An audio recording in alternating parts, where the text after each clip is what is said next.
Hi everyone, welcome to the channel. My name is Natalie Nicole Villamil and today I'm going to show you what is a string method, and this tutorial is perfect for a student whether you are a complete beginner or have some experiences. So alright, let's get started. String methods. String methods are built-in functions that you can use on a string to perform a common operations like changing case, finding a text, replacing parts of a string, trimming spaces, splitting into parts, and more. So, string methods kay mga built-in nga mga function nga gamiton nimo sa mga string para sa kasagaran nga mga operations. So, in programming is mao ni siya ang tool nga makatabang sa pag-manipulate sa imuhang text sa data.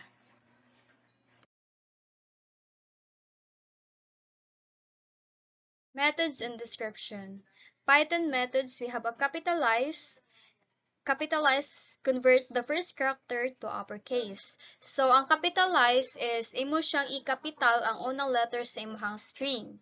Ang case fold is convert string into a lowercase. So, kung mayroon tayong case fold is imong ipa-change imong string into a lowercase every letter. Sa swap case is swap case, lowercase become uppercase and vice versa. So, ang swap case is, mura ni siya og ang face sa uppercase og lowercase. So tungod kay nabali ang uppercase og lowercase, so ang capital is mahimong gamay ug ang gamay is mahimong kapital. Title. Sa title is convert the first character of each word to uppercase. So, ang title is more ipa-title case nimo ang string. Every word sa imong string is ang maka-uppercase ra is ang first letter. Ang center is return a center a string. So, ang center is imuha siyang ipa-center ang string gamit ang imuhang gibutang nga mga character. Then, ang uppercase is lowercase rather. So, ang lowercase is i-convert nimo ang string into a lower. Gipagamay bitaw nimo ang imuhang string into a lowercase. So, ang upper naman is gi-convert nimo imuhang string into uppercase. So, in Java naman is to lowercase. Ang lowercase is gi-convert ang string into a lowercase, same sa Python. Ang that to uppercase is gi-convert pud ang string into uppercase, same as Python gihapon. So, sa length is, kung may tag length, ang description niya is imong ihapon kung asa taman iyahang kuan bitaw, asa taman ihang letter. So, for example, programming. So, ihapon nimo pila ka letter sa sulod sa word nga programming. So, 11 ang output. So, ang iyang length is 11.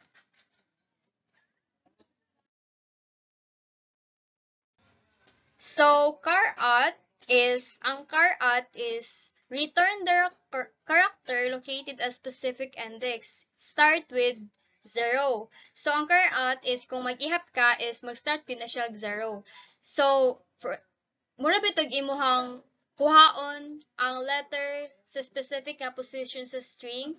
So, for example, programming, imong kuhaon ang 3, ika-3 nga letter. So, mag-ihap ka, mag-start ka og 0. So, 0, 1, 2, 3. So, sa programming, ang 3 nga number is P0, then ang R is 1, then ang O is 2, then ang G is 3. So, the output is G. So, inana siya, guys. So, sa ends with, ang kuan pud ani, ang description niya is imo bitong i-check kung nagtapos ba ang string sa usa ka word. Like for example, mo anak ka nga programming. So ang ending niya ay ing. So ang output niya is true. Mura bito siya og boolean kay na ay true or false inana. Sa start with, ang start with is imong i-check ang string sa iyang pinakauna bitaw, like imong susiyon kung nagsugod ba ang string sa usa ka word. So for example, ang programming kay nagsugod sa pro mo ang result is true. So common built-in function is kuan mo bito ni ang mga ready-made tool nga makatabang sa programmer nga buhaton ang mga basic operations. So mo ni siya ang mga functions sa table. We have print.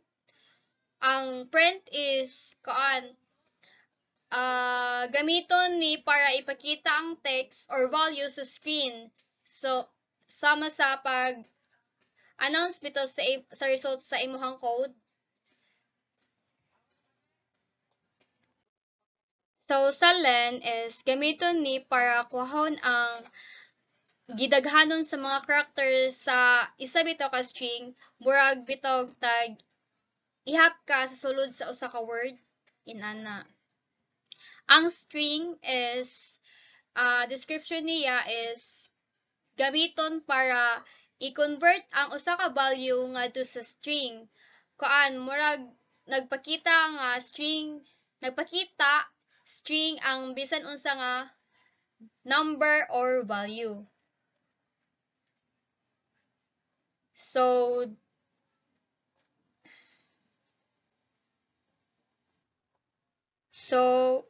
next is type.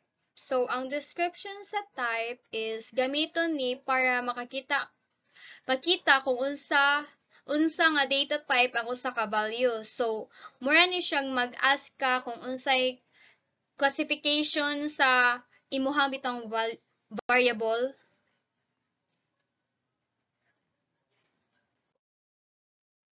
So we have int. Ang int is pag-convert nimo sa integer. So kini kay gamiton kung gusto nimo ibalik ang usa ka value ngadto sa integer, which is whole number. So kini is magpakuha bito sa exact nga number og tangtangon ang mga decimal. Sa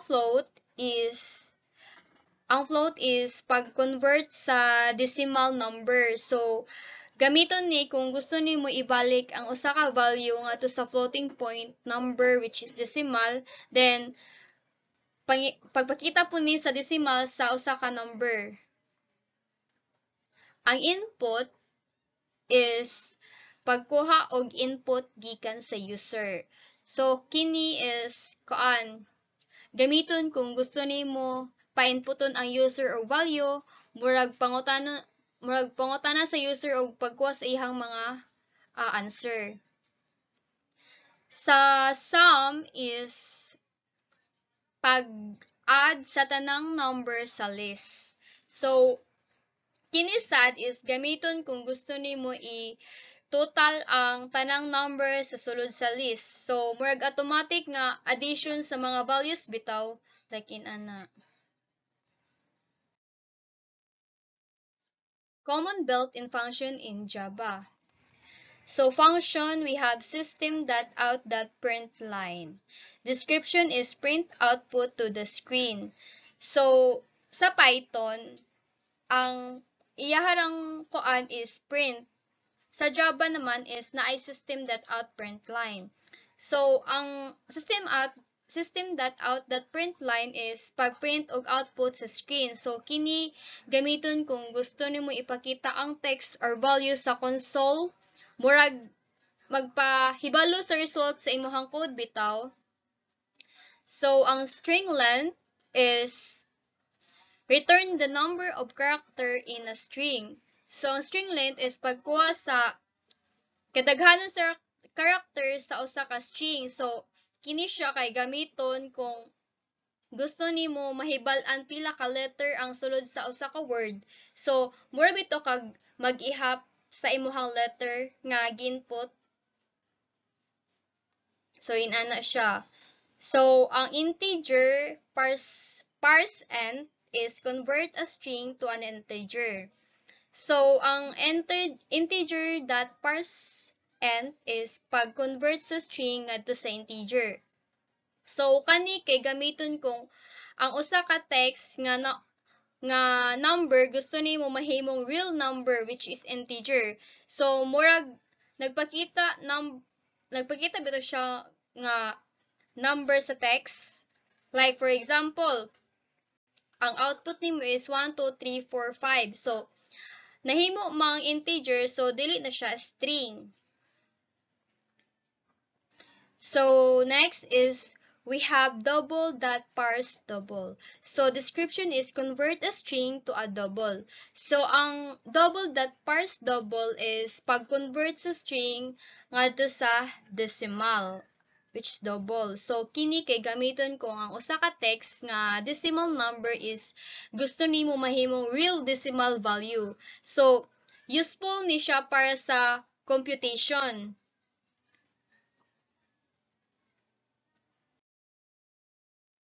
So, string that to uppercase. So, ang string that to uppercase, so kani siya is gi-convert nimo ang all letters in a word to uppercase. Like, maghimo, for example, hello that to uppercase. So, ang hello nga lowercase, mahimo na siyang uppercase nga hello. Ang lowercase naman is kuha ni siya kanang gamit bitaw kung mag-input ka og word nga big is mahimo ni siyang lowercase ang output. So, string that to lowercase is gi-convert ang all letters in a word to lowercase. So, for example, hello nga big tanan is that to lowercase, bitaw that to lowercase, mahimo na siyang hello nga lowercase. So, ang string that char at is find the letter at a specific position in a word. So, magkuha ka sa letter based sa number sa imuhang position. Inana.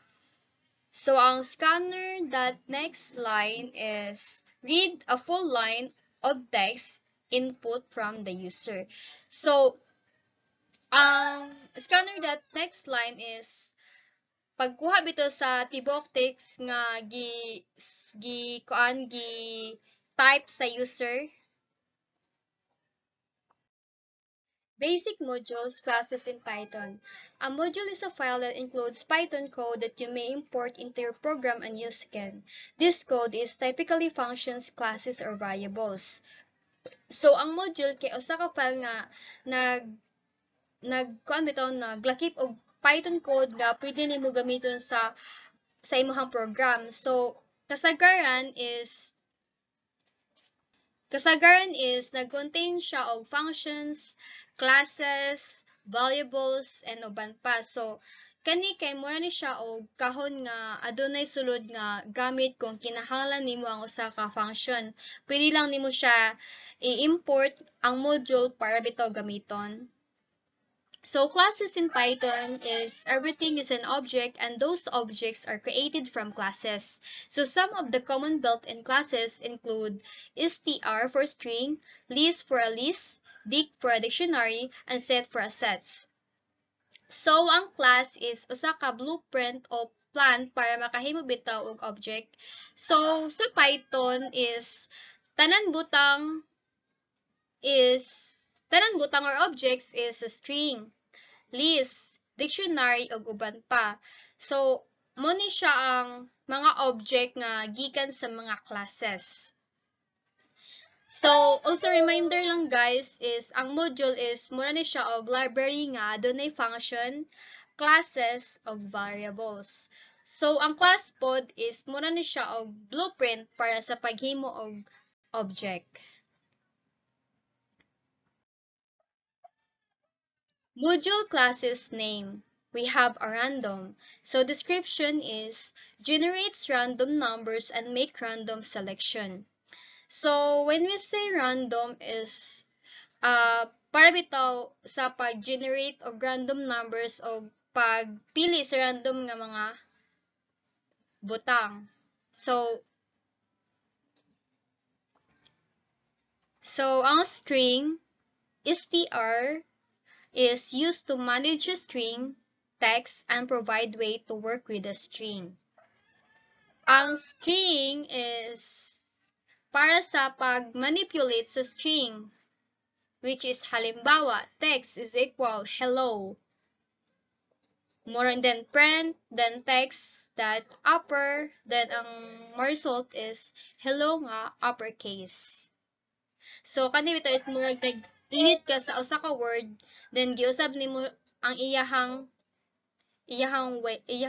face, like na. Sa list is represent and order collection of item. So para sa pag-store o pag-organize sa mga butang sa group, mo ning gamiton ang list. So for example, number is equal placeholder 1, 2, 3. So ang mugawas is type 1, 2, 3, then number dot append is open close parenthesis 4. Then ang mugawas is 1, 2, 3, 4. Kitaman naman siya sa 4. Giprint din ang number which is nagawas ang 1, 2, 3, 4. Mo siya listahan. List gali. Basic modules, classes in Java. A method, also called a package in Java, is a way to organize related classes. Java has a set of built-in modules like java.util, java.io, and etc. So that contains pre-built classes for performing common tasks like handling dates, working with collections, and etc. So ang module is wala siya package, grupo sa mga klase nga may pareha bitaw nga gamit. So for example, java.util, java.io, like inana. So ang gamit ani is para mas ma-organize ang mga class o mas sayon bitaw siya gamiton. So ang class in Java is like a blueprint for creating objects. It defines properties, variables, and behaviors, methods that the object create from the class will have. So when we say class, mao ni siya ang blueprint sa usa ka object sa Java. So ang gamit ani is para bitaw pagbuo og mga butang nga may properties, for example, colors sa car og ang action is pag-drive, like inana bitaw. So pinaagi sa module of classes is mahimong mas limpyo o klaro ang program nimo sa Java.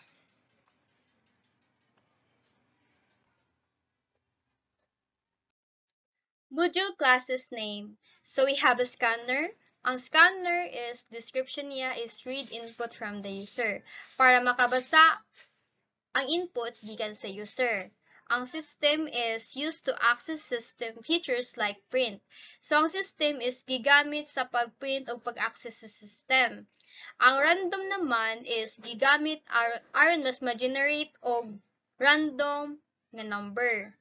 Ang string is used to manage a string, text, and provide way to work with string. So ang string is gigamit sa pag-edit og paniobra bito sa text, which is ang mga text nga imong gi-input. So kini nga mga klase is makatabang bitaw sa pagkuha og paggamit sa data sa Java.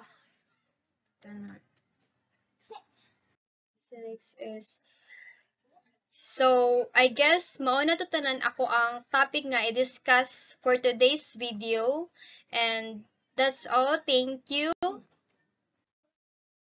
Thanks for watching, and I hope you found this helpful. If you have any questions, feel free to reach out, and see you next time. Bye bye.